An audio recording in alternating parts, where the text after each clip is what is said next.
বাংলাদেশে চলছে অন্তর্বর্তীকালীন সরকার ব্যবস্থা। আপনারা সকলে জানেন, গত 5ই আগস্ট শেখ হাসিনা সরকারের পতন হলে ডক্টর মোহাম্মদ ইউনূসকে প্রধান করে গঠন করেন অন্তর্বর্তীকালীন সরকার। অন্তর্বর্তীকালীন সরকার ক্ষমতায় অধিষ্ঠিত হওয়ার পর থেকেই তারা বারবার বলে আসছে রাষ্ট্র সংস্কার করে তারা একটি অবাধ, সুষ্ঠু ও গ্রহণযোগ্য নির্বাচন জাতিকে উপহার দিতে চায়।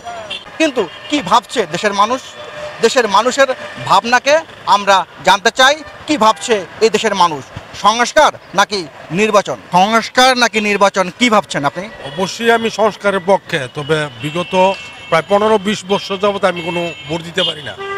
তো সংস্কার দ্রুত শেষ করে নির্বাচনের পক্ষে আমার মতামত, কারণ আমি ভোট থেকে বঞ্চিত প্রায় 15-20 বছর যাবত। অব্যাহত থাকুক সংস্কারের মধ্য থেকেই নির্বাচন আমরা চাচ্ছি। আমার সংস্কার নাকি নির্বাচন?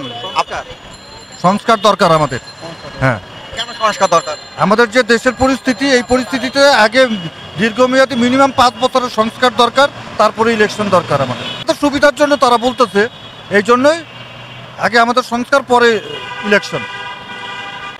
সংস্কার নাকি নির্বাচন, আপনি কোনটা ভাবছেন? আমি ভাবছি সংস্কার হলে অত্যন্ত ভালো হয়, আর সংস্কার অত্যন্ত প্রয়োজন। যেহেতু আমাদের সংস্কার যদি না হয় তাহলে পূর্বের হিসাবে এখনও অনেক কিছু রয়ে গেল, এমন রয়ে থাকবে। এটাকে যদি সমাধান যদি না করা হয় তা আমাদের মধ্যে কাজ কর্মে, ব্যবসা বাণিজ্যে অথবা অর্থনীতি যে কোনোতেই দুর্নীতি চলে আসবে। এই দুর্নীতি দমন করার জন্য অথবা সংশোধন করার জন্য আমাদের সংস্কার একান্ত প্রয়োজন। 1 বছর হোক, 2 বছর হোক, 3 বছর হোক, কিন্তু এটা দরকার। সত্য সত্যই থাকতে হবে, মিথ্যা যেন সত্যকে চাপা দিয়ে না থাকতে পারে। ধন্যবাদ।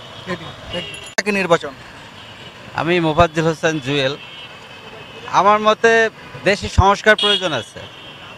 স্বাধীনতার এত বছর পরেও যেসব প্রয়োজনীয় সংস্কার হওয়া খুবই জরুরি ছিল, সেগুলো কিন্তু হয় নাই। রাজনৈতিক দলগুলোর কারণেও হইতে পারে বা অন্য কোনো কারণে হইতে পারে, কিন্তু সংস্কারটা জরুরি। কারণ নির্বাচনের আগেও আমরা দেখছি, এর আগে অনেকগুলো নির্বাচন দেখছি, শুনছি।